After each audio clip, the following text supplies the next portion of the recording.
Does it ever feel like once a month some YouTuber is exposed for being a vile piece of human garbage? On any form of social media, really, you never know if your favorite creators are behind the scenes, not so great of people. But that's always been the nature of the internet. It just seems like nowadays people are being revealed to be abusers and files and generally pieces of shit way more than they used to. To be a modern YouTube viewer is to really not know what goes on behind the scenes and not know what's in a creator's heart.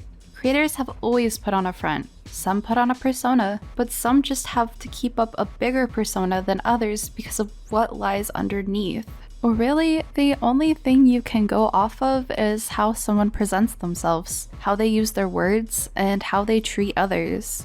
Now, all in all, this video isn't about anyone in particular. If I had to count on my fingers how many creators have been cancelled or willingly left the platform due to controversy after their true personalities or actions had been revealed, just in the past year, I would run out of fingers.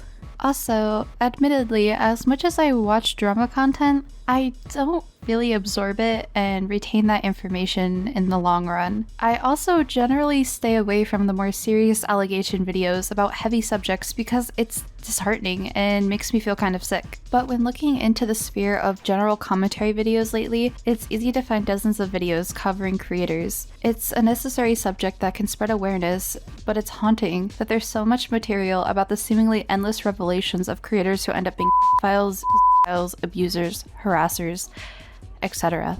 I've witnessed some of my favorite creators hesitant to form connections with others simply because it's hard to really know someone's intentions, and if something bad is to happen to someone, you have to really, at least in YouTube commentary, form lines in the sand and stand with or against somebody. YouTube specifically is basically the Mojave, and everything everywhere you look wants to kill you, and everyone is a fucking ghoul or rad scorpion out to get you. Or at least that's what the general sense of paranoia has come to amongst creators. Now, before I get too much further, let's state the obvious. This issue is not mutually exclusive to YouTube. People find success in all facets of life and are major pieces of shit underneath. We're talking anywhere from your normal day job to the celebrity world, other platforms like TikTok or Twitch. People are not just canceled from YouTube, or they don't do things to deserve cancellation just on YouTube. But I think it does shake the internet a little bit when a major YouTuber has something cancel-worthy come out about them, or even smaller communities can get shaken by something happening and something getting outed about a big or small name in the community. It also has shaped the landscape tremendously on this platform, because YouTubers have to be kind of fucking ballsy. The audience is the judge, jury, and executioner. And boy, are they watching closely. And that adds as a major deterrent for potential YouTubers. I've seen it so often that aspiring creators don't ever want to take that leap into actually committing to content creation because they are so terrified of slipping up in front of so many pairs of eyes. But truthfully, I will just say this. I think as long as morally you have a good head on your shoulders and you don't find enjoyment out of hurting others, you know what is okay to say, and you're not gonna put down any certain group of people, you're probably fine. You will likely always have at least a handful of people to stand behind you as long as you aren't a major piece of shit. Because think about it this way, there are major pieces of shit whose stuff they've done is knowingly out there, and they've had people parading around following them and loving their personality and online persona, and that was with the knowledge that they had done something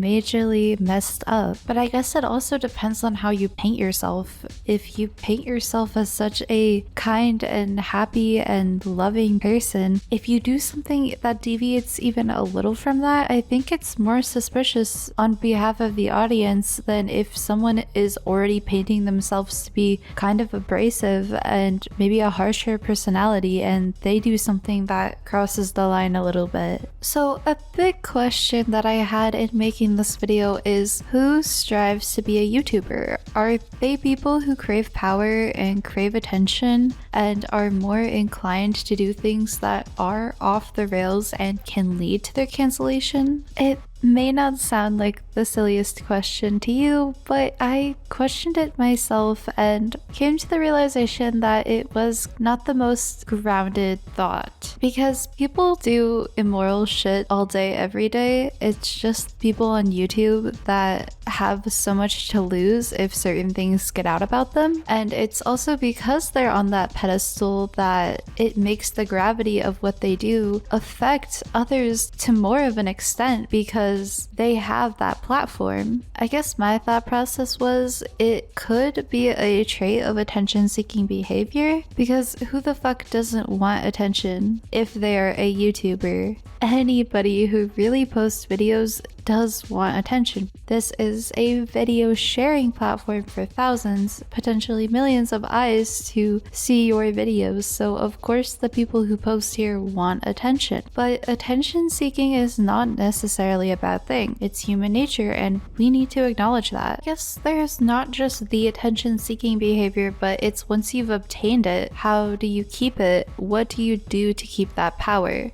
There are so many instances where people become driven mad with power because of the numbers. Social media is literally a numbers game. Numbers equal power to the point where people will pay to have more followers and more subscribers, or at least so it appears so in the statistical part of their channel or account page. So yeah, for many, there is a definite element of success going to their head, and they think they can get away with more because they perceive themselves as powerful and maybe above their audience, which again, your audience makes you. So this circles back around to cancel culture, something that's been of big talk politically, socially, and in many aspects for what has been around the past decade. It kind of hit its peak in these past few years where a lot of celebrities cry cancel culture when they're slightly facing repercussions for their words or actions. And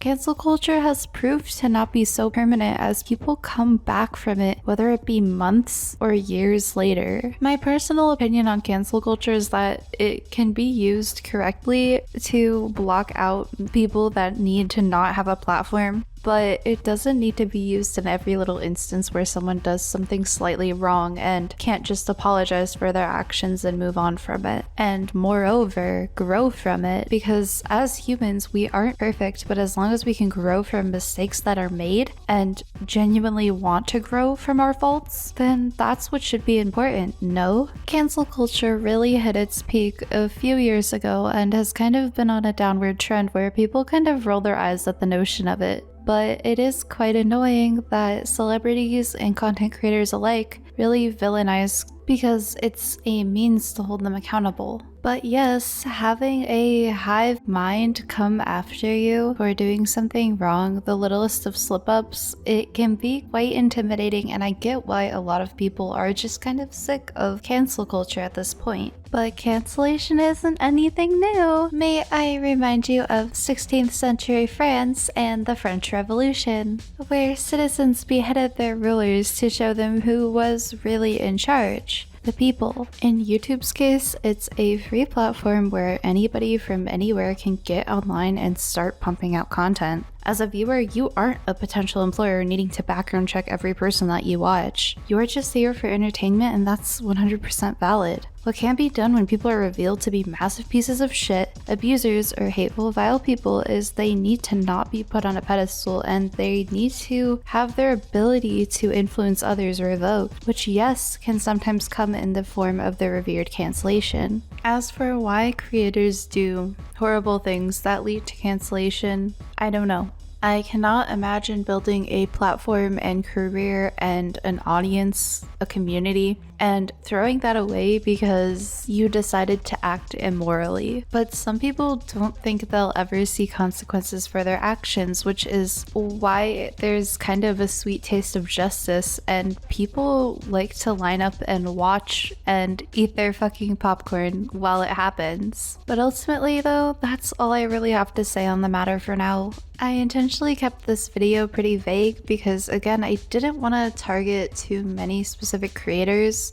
I'm sure that in just generally talking about this topic, there probably are a good handful of creators that could come to mind for you if you're a casual YouTube viewer. Or I guess just someone who has influencers or celebrities or any form of creator they look up to and one day find out that something happened. It happens all the time. And like that, poof, the internet moves on. And who are they again?